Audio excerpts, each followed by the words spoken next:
one of the things that we're seeing that's incredibly encouraging is that demand is now kind of outstripping. I've been kind of referring to this as like the AWS moment of telco. People will still say, I work in crypto or I work in blockchain. As far as I'm concerned, I work in telco. And I think most of the team, we frame this as we're a telco business. Physical networks are the stickiest and the hardest ones to unseat. And that's exactly what we're building. Every time that they're increasing traffic into Helium, it's another tower they don't have to build, another lease they're not paying. When you have moments like that, it drives home that you're not just putting more Wi-Fi, but you're making a difference around in local communities as well.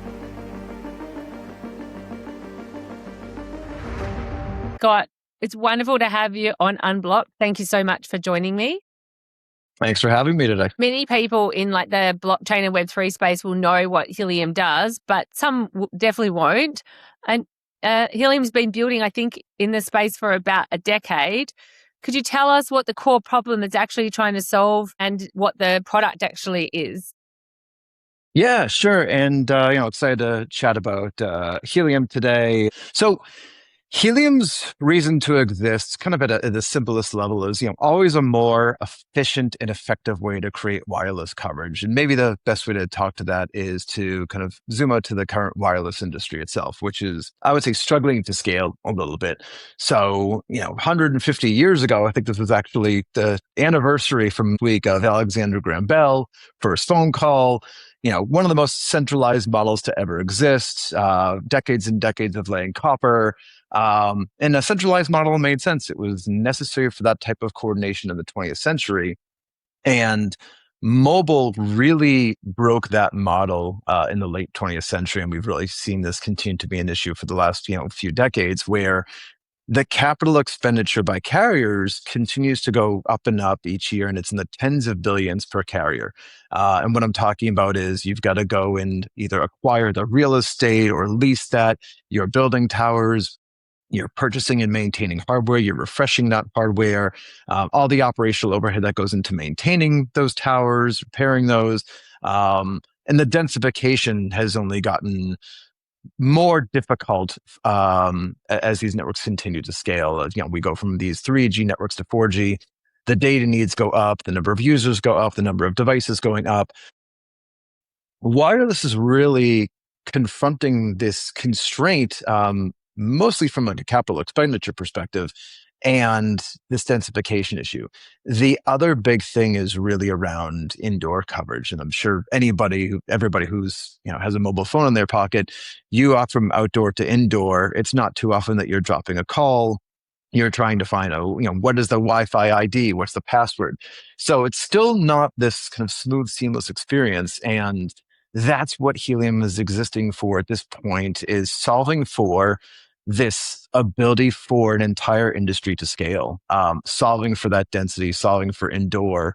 And the big thing really is this interoperability layers where we kind of play is how do you easily hop across different networks? When you're walking into an airport, you're walking into a shopping mall, you're typically not still on that carrier's network, you're hopping across one to the other.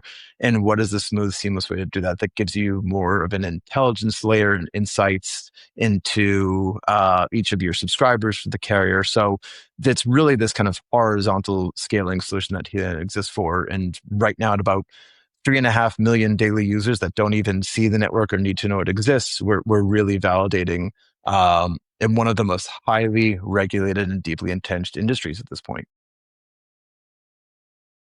Yeah, I mean, you guys have got a lot of traction, all the users that you've just mentioned, and how many of them would understand the crypto or the blockchain elements of that? Do they need to, or is it just everyday people and the blockchain piece sits in the background a bit invisibly? Yeah, in the early days, and Helium started more as an IoT network, so Internet of Things, small devices. So you're talking about sensors that were telling you something is, wet or dry, warm or cold. That was the original concept behind Helium, was IoT. And in the early days, like a lot of other protocols, you did have to have some comprehension around crypto. Now, that said, I think we might have really introduced consumerized mining, what people kind of affectionately call DePIN now, or decentralized physical networks. So the idea that instead of Bitcoin, Ethereum back several years ago, where you had to have more of technical comprehension to help build these networks, Helium was very simply, I go and buy a Helium hotspot, which looks just like a wireless access point. I deploy that, and I'm helping to build a wireless network, and I'm earning tokens for it. So you still had to understand some crypto component there in terms of maintaining a wallet, but it was very, very comprehensible to the average person. So that was kind of our early days. You had to have some crypto understanding because you were participating in building the network, and that part still exists. But for the demand side, at this stage of the game, really the vast majority, if not all demand side end users, which are mobile phone subscribers, they don't need to know it exists. They don't have to understand it. They're just getting the economic benefits from this network existing, which is the idea that the cost of wireless infrastructure comes down, and that should be passed along to an end subscriber who's paying their monthly bills. The user side of things, they're just buying a product at a lower cost, getting a more consistent service. So it sounds like the kind of token elements are more on the supply side, and the benefits from the token like ecosystem are also at, with those with that that group of The deployers. yeah. Yeah, so I mean the kind of I'll do the really really simple kind of economics is, so HNT, so Helium Network Token, that is the incentive model of, as you put up a hotspot, you're providing wireless coverage for your business, for your neighborhood, as you are passing data through the network. So as a phone goes by, you're passing data, you're mining, you're earning HNT. As part of the incentive on the supply side. So that is kind of how people are covering costs. That's where they have an upside and ownership over the network. And then on the demand side, you actually need to burn HNT to use the networks. Effectively, what's happening is carriers are buying HNT, or kind of we kind of facilitate that for carriers as far as buying HNT. That is then burned to create what's called a data credit. A data credit is just pegged to a US dollar value. So it kind of helps avoid any of the kind of dynamics on the crypto side as far as price fluctuations, where you always know what the cost of a gigabyte is and what a single data credit costs. But burn HNT, create a data credit, and then you spend with those data credits to use the network. So HNT is kind of powering the use of the network, and then it is earned for providing the coverage of the network, if that makes sense. Yeah, it does. What are the metrics that you're using to show growth or impact? Is it the same as like the telcos, or is it more about like the token and the performance of the token? Like, how do you think about the business? Yeah, I mean, I think that our use really they go hand in hand. Our three key metrics that I say we are most closely monitoring on a daily basis. So number one is daily active users. How many people are actually touching the network and engaging with it? Again, most of these people don't even typically know that. But so I mentioned that 3.5, so this past weekend we were up at around 3.5 million users. Those are users that are, in the US, an AT&T subscriber or a T-Mobile subscriber. They are just wandering into Helium coverage, and they're using the network via their own carrier. So those daily active users help us measure: are we actually growing? Is the network actually benefiting our customers, which are really the carriers at the end of the day? So daily active users is one. Daily traffic through the network, so it's not just the users connecting with the network, of how much are they actually using it, how much utility are they getting out of that? Streaming videos, AI, machine learning on a local device, whatever it might be. That actual traffic measured in terabytes, petabytes, that is the key number for us. And then obviously coverage to represent how we're expanding our footprint. So those are the three main metrics we track around success. And that daily data usage directly correlates to how much tokens are being burned to actually power the network. One of the things that we're seeing that's incredibly encouraging is that demand is now kind of outstripping. We're effectively a deflationary token right now. And what I mean by that is the amount of HNT that's emitted on a monthly basis, again, to incentivize the build out of coverage, we are burning more HNT than is being emitted. So you're actually seeing that demand is outpacing how much supply is kind of going into miners. And that's just representative of how much demand there is for the network and the health of the network. So the thing about it is, I say HNT is a utility-backed commodity asset is kind of my simplest way of saying what you're talking about with the token. Got it. And are you seeing that reflected in the metrics that you just explained, and also that the net deflationary, like supply and demand dynamics? Are you seeing that reflected in the token price? And the reason I asked that is, at Breakpoint this year, there was like a debate around burning, and also whether it was having, in some projects, it wasn't actually impacting the token price in the way that was foreshadowed, and some of them kind of abandoned that model because it didn't Mhm. actually do what they had hoped. What's the situation with Helium? Yeah, I think, look, it's something that's evolving. I don't know if any projects has completely figured this out. I think, our eye towards this is really trying to better represent that demand on chain in terms of um, how we have more kind of programmatic buys of the token that are tied directly towards network use. So again, as we are working with some of these large carriers, what they're doing is kind of buying large amounts of data in the aggregate. And so it's not that they're necessarily buying and burning those tokens every single day, but I think that's the way that we'd like to be able to represent that. So it's not precisely figured out right now, but to me, that feels most appropriate for Helium, which is those token buys are very respective to how much demand for is for the network on a data basis. Some of these other projects where you're kind of more doing, these kind of buyback arbitrary burns. We experimented a little bit with it last year. We kind of quickly stopped the program because we realized it was something that was a little bit too discretionary and not appropriate for how we wanted to grow the network. And we want to make sure that the thing that is represented in a a buy program from the core team is very representative. Well, what is the demand for mobile data and mobile use? And that to me feels the most appropriate, rather than saying it's more subjective or discretionary.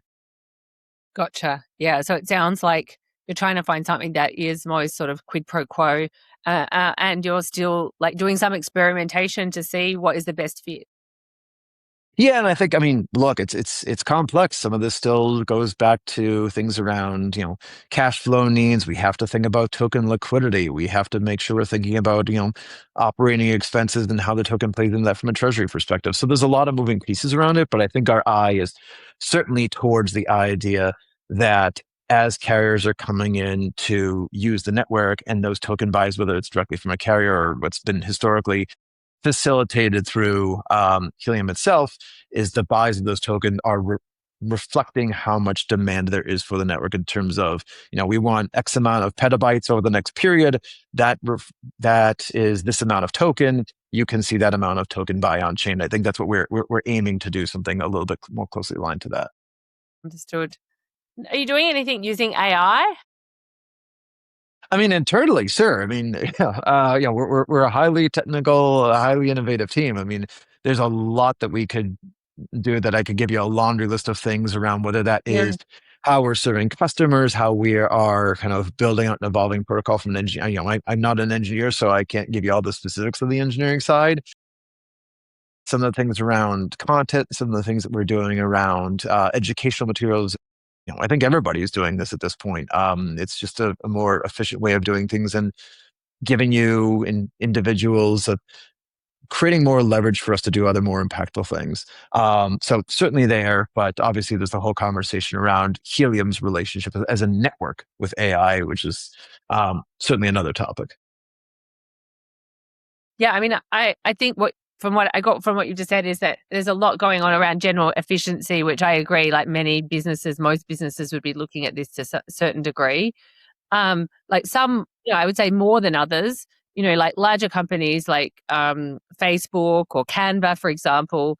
They are very focused on AI. How would you kind of like is it more just generally looking at efficiency across the board, or you mentioned that there's a lot more to say on the network side? How would you characterize Yeah, the larger extent? I think that, kind of zooming out to a larger vision and kind of, like what is AI's relationship with the network itself? And I think that you're talking about how the model evolves to, like kind of machine use of the network itself.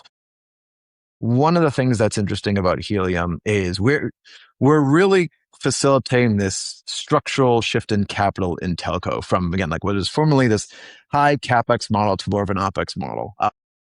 I've been kind of referring to this as like the AWS moment of telco of you went from a more let's buy let's build on what we think is the modeled need for it. So kind of putting up those towers, as I mentioned, and kind of almost like all this upfront expenditure versus pay as you go, pay as you need it, pay where you need it. And I think when you talk about stuff of whether that's AI inference at the edge, or the idea that you might have kind of surge use based off of different types of AI applications that are happening, Helium enables a lot of that. I think that you've got, a tokenized network means it's incredibly efficient. You can enable more programmatic use of the network. The idea that we could have dynamic pricing on Helium in the future based off of a surge of need. I mean, we're already seeing this today, but I think that, AI is only going to amplify that of when all of a sudden you have spikes in data traffic. Well, what might be a regular rate for that region out of that particular group of hotspots, that could be toggled and shifted in a way that the economics are more dynamic. So, like what I mean by Mm. kind of dynamic pricing is in a real world version today. So, major sporting events in the U.S. where all of a sudden you have a 500% surge in kind of data demands, we can handle that right now. Just because we've added that kind of redundancy of coverage to existing urban centers or areas around stadiums or within stadiums. But the idea that if that data is normally priced one way, that demand means that you could effectively pay deployers a greater rate because of the need for that demand. So I think when you kind of bring that back to AI and all of a sudden, if you have spikes in use and spikes in need, you can kind of change and have some variable pricing there, which, certainly benefits the deployers who are actually putting that coverage out in the world for those types of use cases. Gotcha. If I understand what you're saying, it's kind of like surge pricing with Uber, Exactly. That's but exactly you're the right able analog. to, yeah, but you're able to take a little bit of the extremities off it using AI to spread a load around a bit to the extent that it's possible. Yeah, I think there's a few different things of like, in terms of like spreading the load around, that's just kind of like the physical network piece of if historically there might have been like one or two radio towers supporting 10,000 phones. Well, all of a sudden, if there's a surge in use either from, some type of AI based application, or if that's just because of just foot traffic has for a sporting event, any other kind of event that drives a lot more traffic to an area, you need to be able to have that level of like resiliency and redundancy of not just one or two access points for phones, but you need potentially dozens. And that's one of the biggest things that Helium enables is when you have that surge of traffic, not only do you say like, oh, we've got this very cool economic model where you can, the users have to pay more for that or the carriers have to pay more, but you need the actual physical network there on the ground. You need more access points. And the idea that what Helium enables through increasing the participation of more people can deploy wireless coverage, that these things kind of all work hand in hand. It's really kind of a tide raising all boats of, well, we need more density of coverage. Great. There's now a model where you're incentivized to deploy that. You can earn on it. And the more data that is needed, the more volume of data that's trying to go through the network, you're just going to earn more for that. Does that all make sense? Mhm. Yeah, so I think what you're saying is you're incentivized to put it in the first place, but your marginal like propensity to earn is increased to the extent that that network becomes utilized. Yeah, like most physical networks, they get stronger and hardened the more that they are used. And I think we're still very much in an era of kind of a land grab, that deployers who are putting these things in dense commercial or residential areas, again, indoor shopping malls, transit centers. We have, some of it is deployers on the ground. It's very, very grassroots of, one guy walked into a barber shop in an airport, deployed the thing. The barbershop all of a sudden had great connectivity, better customer experience. Other vendors in the airport learned about this, and then the thing obviously starts to expand where you have more coverage within like a single venue because you started with one. Um, but yeah, I think that it's still very much, if you go on world.helium.com, there is a section called top hotspots. You can see what these top earners are making or earning in H&T. And again, You can see exactly the map. This one is in a gym. This one is in a shopping mall. It makes sense why these things are high earning locations because of so much foot traffic and so much connectivity and so much use by the carriers right now. Yeah. I saw your deal with AT&T for offloading data traffic, enhancing the indoor and crowded area connectivity.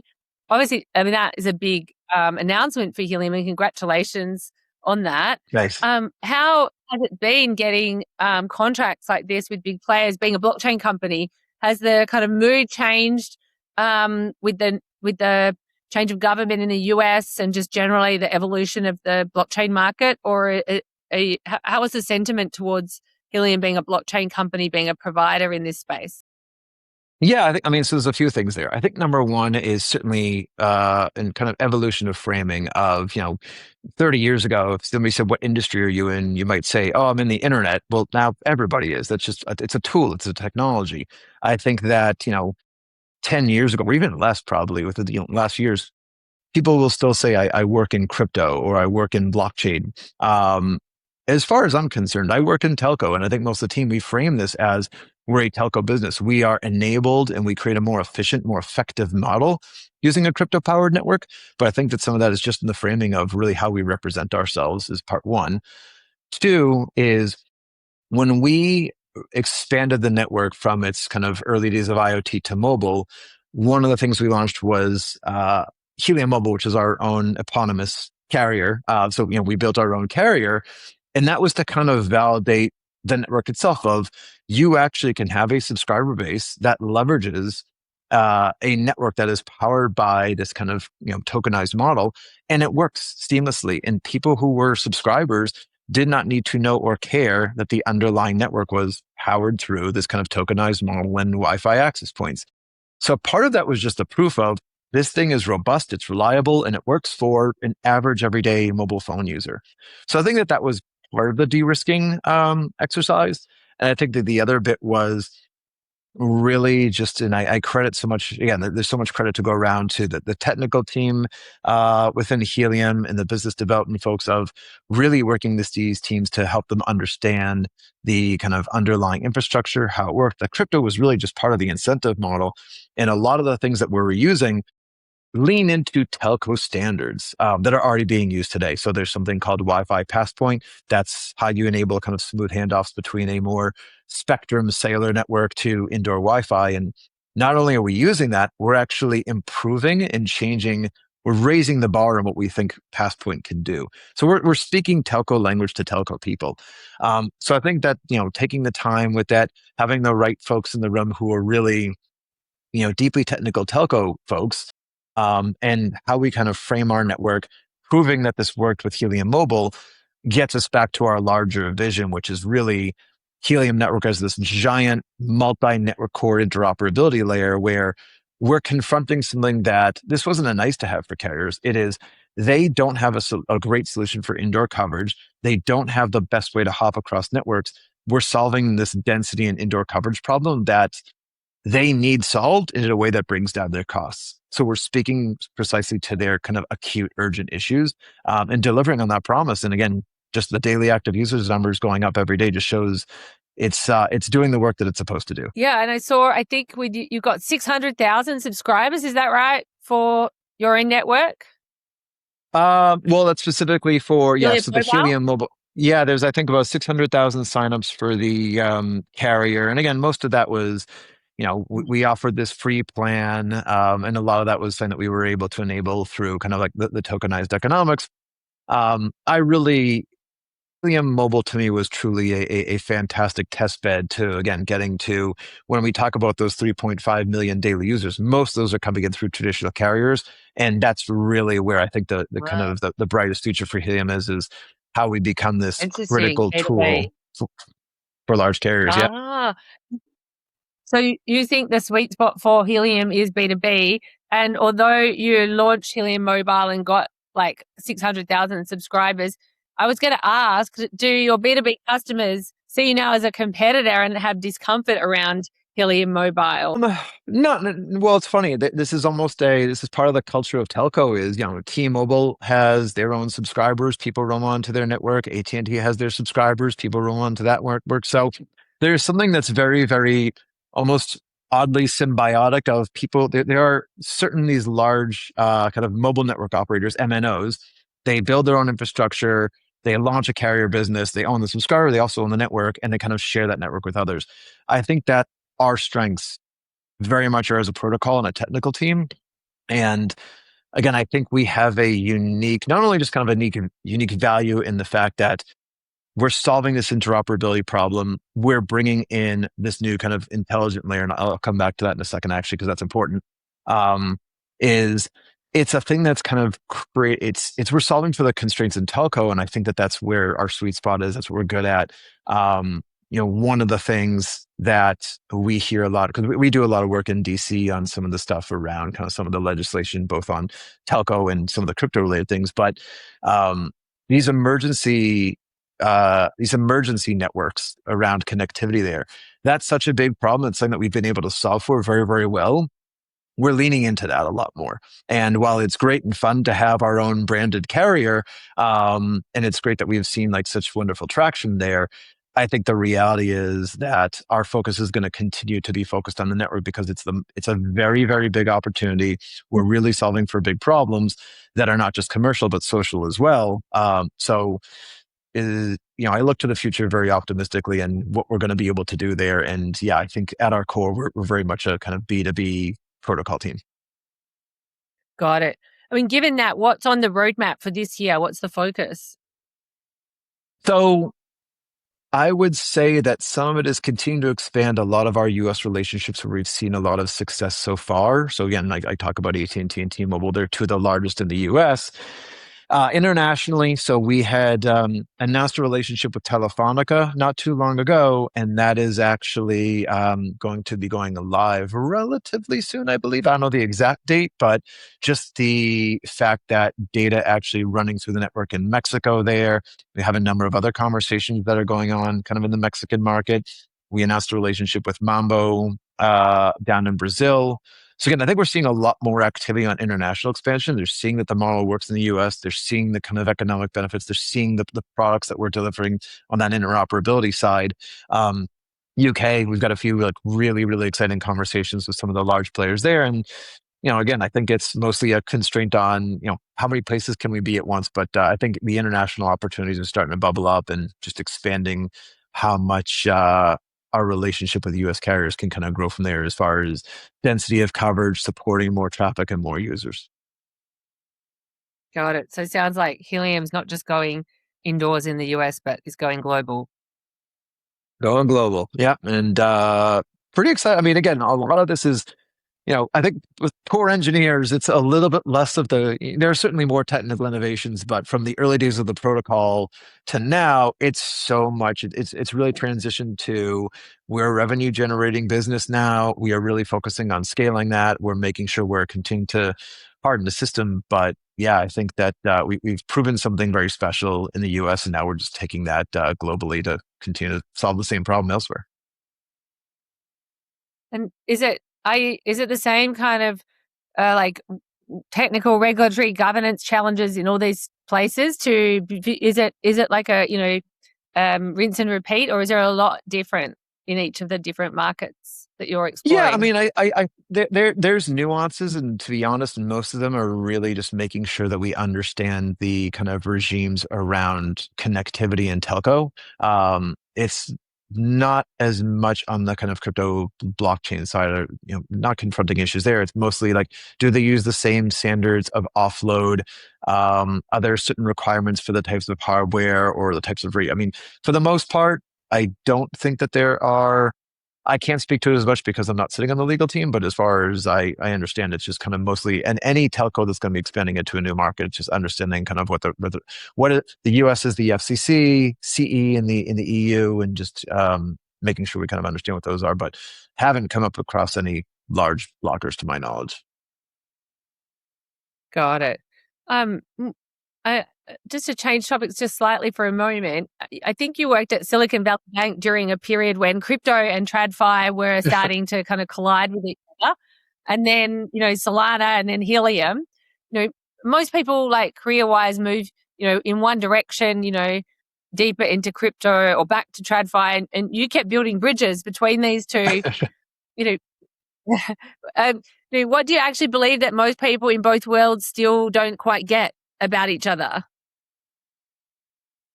I mean, I spent, kind of early part of my career on more of the kind of operator side, in venture and a couple different startups.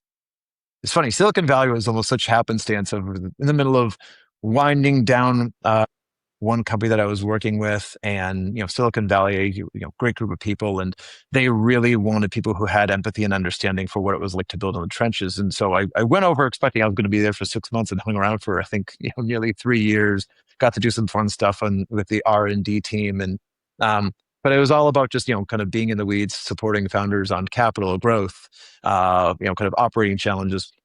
Um, but that's what really, I think that was what was my foray into crypto, was talking to some very, very technical founders who were building fascinating things. At that time, how do you commercialize these things? How do you communicate a value prop? How do you kind of drive a very traditional kind of business relationship and integrations?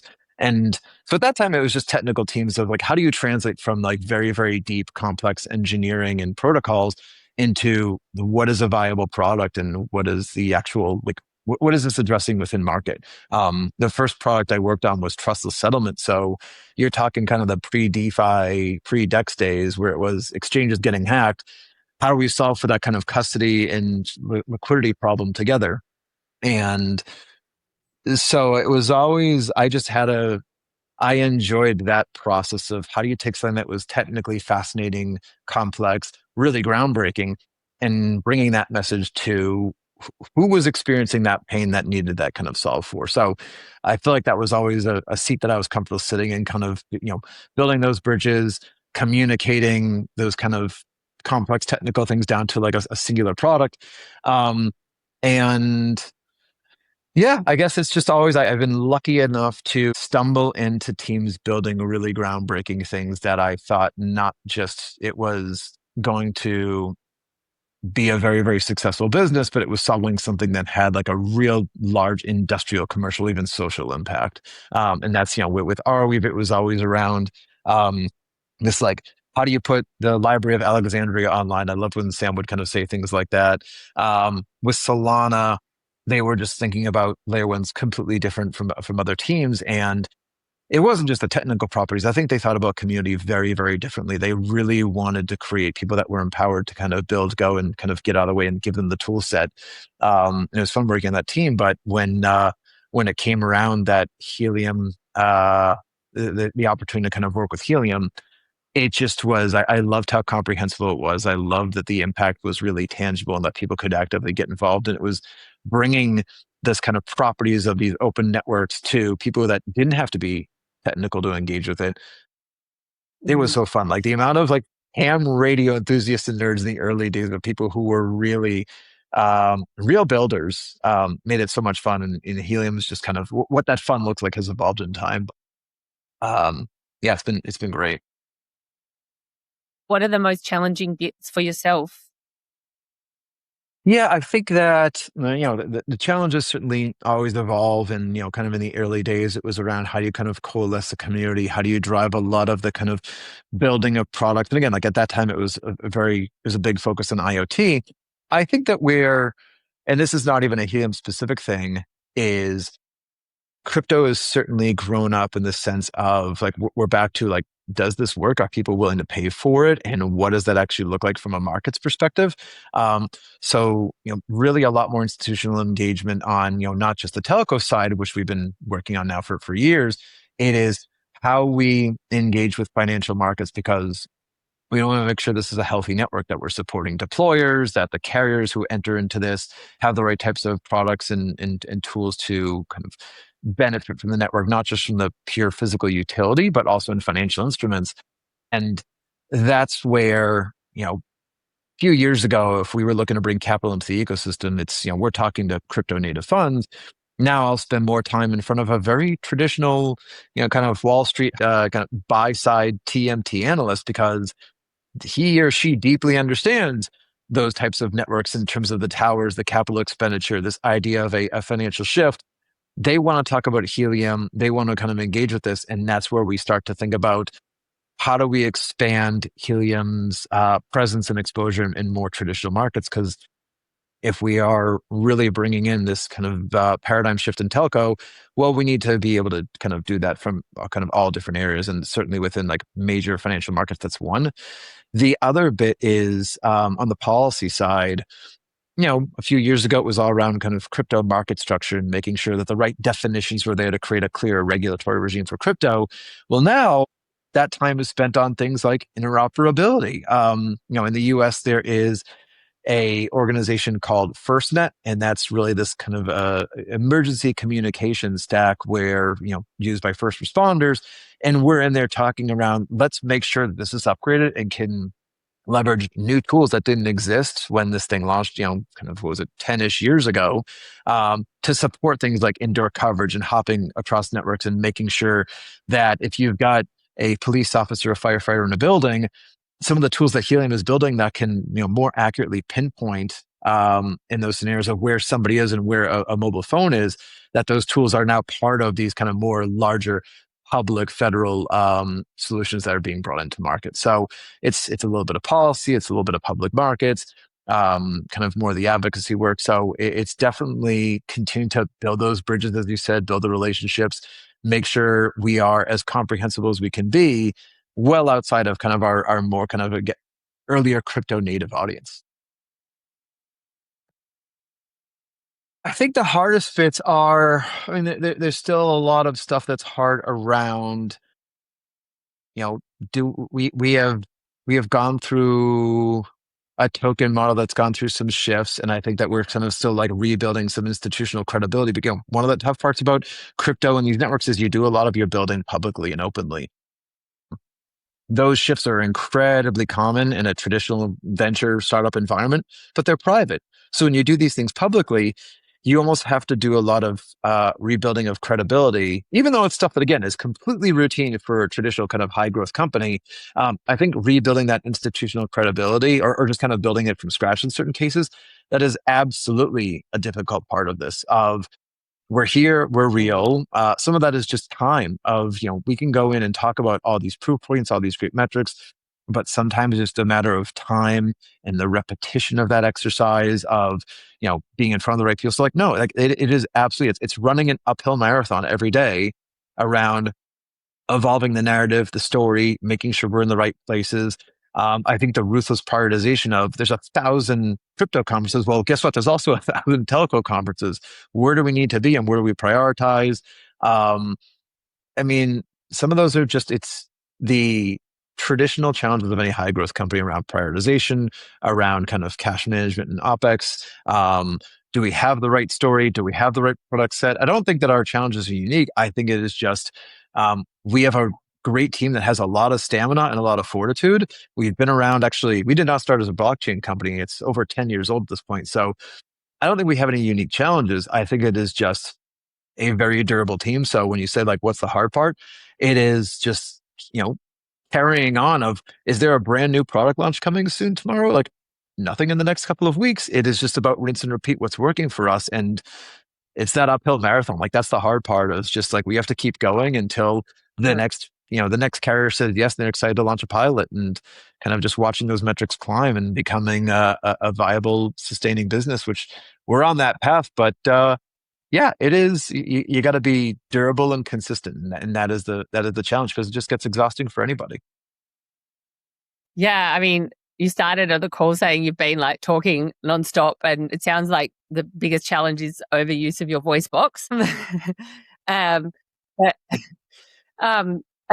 think building a business, once you've found out what's worked, you're doing the same thing over and over again, and that's really the sense that I'm getting from what you've described there. And there are a lot of different actions which you've given us a pretty good and interesting set. I would actually say there's a part of me that's grateful for the ability to do the same thing, it means that we've cracked onto something that's working. Because if we were still making Yes, certain major changes at a protocol or a product level, it means like we haven't found market fit. So the fact that we actually have found something that's been validated in the market that I am doing the same thing, it's a very, very weird thing of like being grateful for that type of pain because it means you've cracked on something that works. Now just keep at that until it scales appropriately. So totally. Yeah. Um, are there any competitors that are doing what you're doing? yeah, there's a few other, I mean, there's a few other players. Some of them have just unfortunately not been able to kind of survive their way through. There are some other kind of decentralized wireless platforms that are in the space doing similar things, not quite at our scale, but like, look, the idea that there are competitors that are out there. Again, I've been in venture long enough of you want that competition because you want to feel that urgency on your heels.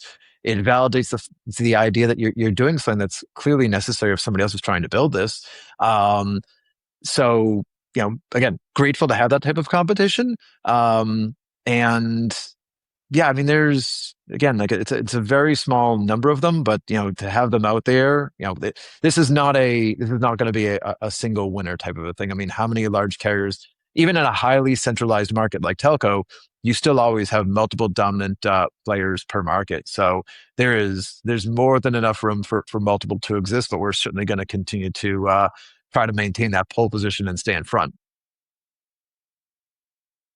Good to have the ambition. What about the bigger players kind of, getting involved and starting to do this, learning from how you're doing it? Yeah, it's interesting. I think that on one sense, we're doing something that is unique in that it scales horizontally. It's very much something that cuts across. We're a carrier agnostic protocol in that sense of what we do benefits and kind of solves a problem that lots of carriers in any country are facing right now. Where that would almost be in a sense so if somebody like a Vodafone, or I'm trying to think of kind of others in the kind of EU or carriers in Asia like a Docomo decided, we're going to go launch the same thing, it would almost cannibalize a little bit of their business in a sense. They also would potentially, again, it depends on the form, but you'd almost be in conflict of, well, if we're supporting other carriers, is that in conflict to our share? Like, we have an obligation to return value to shareholders. So if that is not increasing margins and increasing how much we are driving business for our own stock and our own equity, because that we're trying to scale this other network that supports other carriers, well, that creates an interesting tension and a conflict that I don't know if that's the business they want to be in. So could anybody go and do this? Yes, I would argue that physical networks are the all the network effects. And there's a venture firm called NFX that wrote a really great piece about this years ago. That's kind of like it defined every single type of network effect, like two-sided marketplaces, and they always say physical networks are the stickiest and the hardest ones to unseat. And that's exactly what we're building.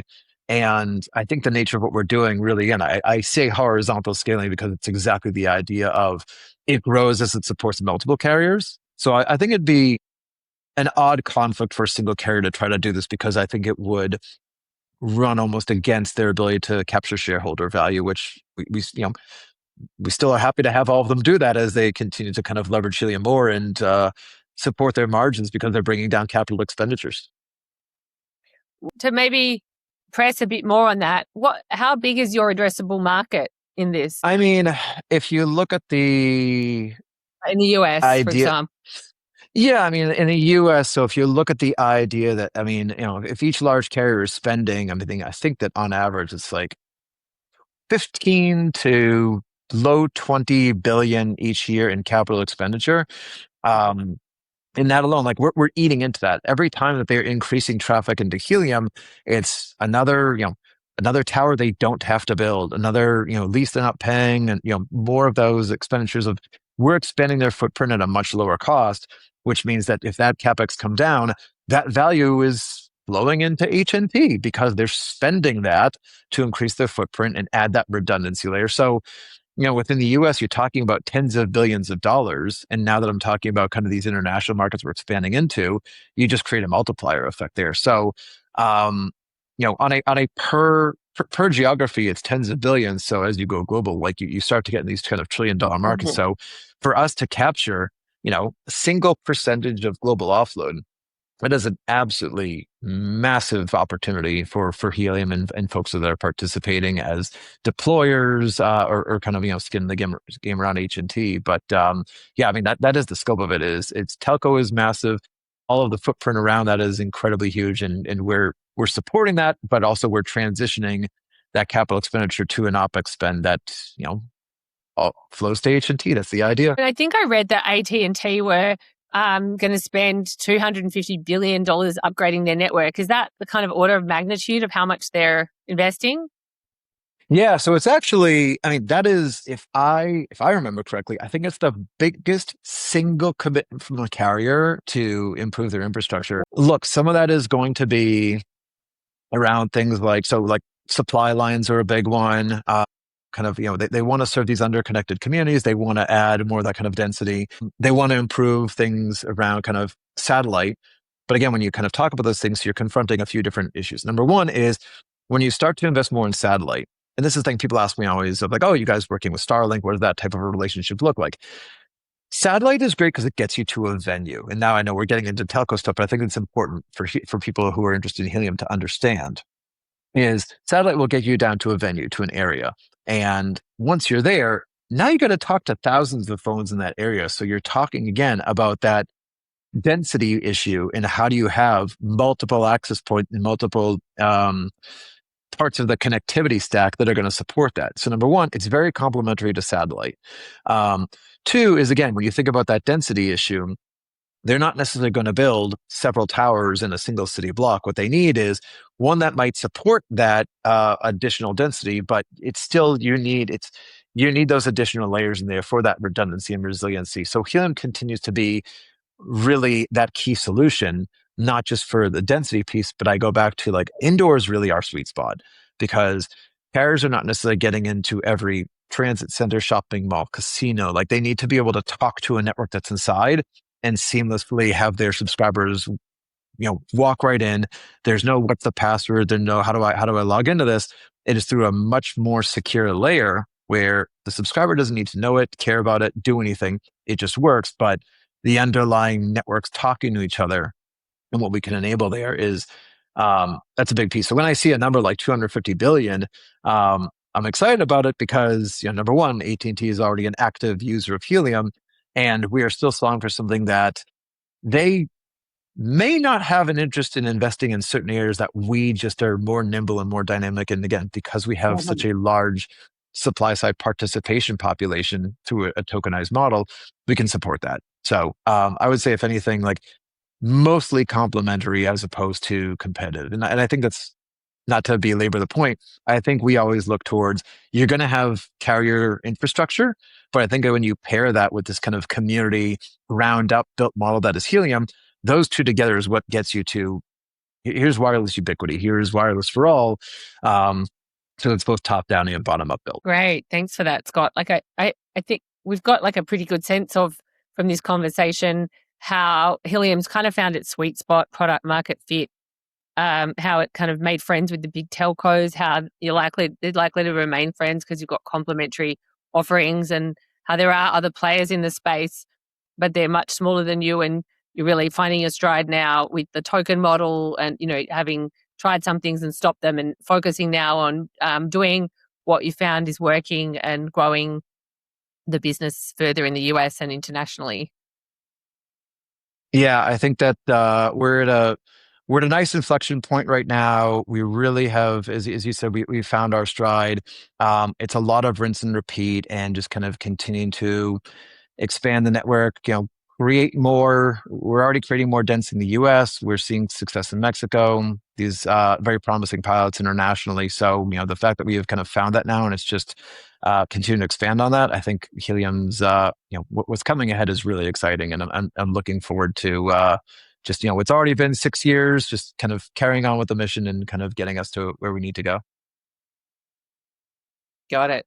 I mean, just some of the things when like we really are doing things that are so impactful at a local level.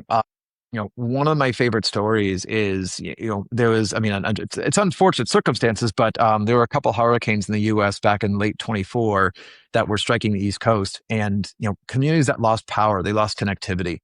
we worked with a veterans group. And again, I can't take credit. This is other folks on the team who are like real fantastic, like technical builders who just kind of can and put these things together so fast. We basically created immediate coverage for these communities and for first responders by throwing a bunch of helium hotspots in the back of a truck, using Starlink again to get the signal to that venue. And I think there were solar panels for power, or just also plugging into the truck's auxiliary power. And all of a sudden, where you had, I think we were connecting something to like 20,000 phones in an area that's just been hit by a catastrophic event. So deployed by a local community, immediate kind of solution, and just to see that in action, where we were able to kind of provide a solution, kind of get out of the way, and the fact that it's still, this veterans group, I think they're still using it. That's like the real stuff where it's like we're doing something that, yes, it's supporting an industrial constraint, but look what we can do at a local level with these types of tools. So it's a great reason to continue that kind of that kind of impact. Definitely. And I think, what you are also doing is allowing people to participate in the telco business in a way that they've never been able to before, like the democratization around that. And I think that it's, very exciting. And you can see there's, it's a brand that people feel connected to and that are supporting, and, there's growth in the support around that as well. So yeah, congratulations Thanks. on everything you've done today. It's very impressive, and I think when you have moments like that as well, it drives home that you're not just putting wires and poles in, or more Wi-Fi, but there's like really important things that you're making a difference around in local communities as well. Yeah, I mean, I think that one of the things that we've really kind of, I don't think we gave ourselves enough credit until we started talking about this idea of a connectivity economy of like building, how this is being built on top of Helium, where you're talking about a different model where instead of a few carriers that are really all the value going to, small number of stocks in the world from these kind of large, heavily entrenched carriers, the value accruing much more broadly at a local level because you're opening up a new layer of participation in this industry. It's fun to watch it in action. It's fun to hear stories from deployers who walk into a shop and they're helping small businesses out. But then also the fact of it, working at larger scale when all of a sudden, an entire airport or large arenas or large casinos are suddenly flipped in supporting Helium. Every time I walk into some little bodega or kind of a large space in New York City, and I see that there's, Helium Wi-Fi or that I've connected to it, and I know I've connected to it, it just is still a surreal moment that like it's out there, it works, and it's just happening. So that's the serendipitous part of it is always fun when you're working on something for a while. Definitely. And I think that is even more so in the blockchain space, to do something that's not just in like DeFi that's got a lot of growth, but something that is, deep in like a real physical infrastructure project that's got a lot of traction. And it is really one of the standout projects, obviously in the Solana ecosystem, but I would say out large. And I'm really impressed by everything that Helium have been doing, and it's been a delight to talk with you, Scott. Thank you. No, it was wonderful to spend the time. I have one last question for you just before we finish up, which is, what's your favorite song at the moment? My favorite song at the moment. Oh, is that I'm trying to think if it's what's in my head because of my kids or if it's what is actually my favorite song right Well, now. if it's raining tacos, it's okay. I have children and I understand those songs get in my head too. So, whatever it is, tell me. I mean, here, all right, I'll give you both. I mean, so I don't think, I mean, Bluey is a favorite in this household, so dance mode is like kind of on repeat all the time, and my wife and I get very, very into it. So I won't lie that I genuinely hear it, and I'm kind of just like, yeah, all right, this puts me in a good mood. Um, but yeah, it's I've got a big vinyl collection, and I listen to a lot of like kind of records, and I'm kind of back in a kind of a Led Zeppelin mode right now, and I'm training for a race. So for whatever reason, I just kind of keep hearing good times, bad times in my head, and it's a little bit of a statement on kind of how things are in the kind of macro setting, but also it's just enough of that kind of older classic rock vibe that is just kind of working for right now, I guess. Amazing. It's a good metaphor. Well, really appreciate you explaining like the marathon, not the sprint that you guys are on, and the progress that you guys have made. Thank you again, and look forward to having a follow-up conversation with you in due course. Thank you. Yeah, Jenna, thanks so much for having me. It was wonderful to chat and look forward to talking again about where Helium is in the future.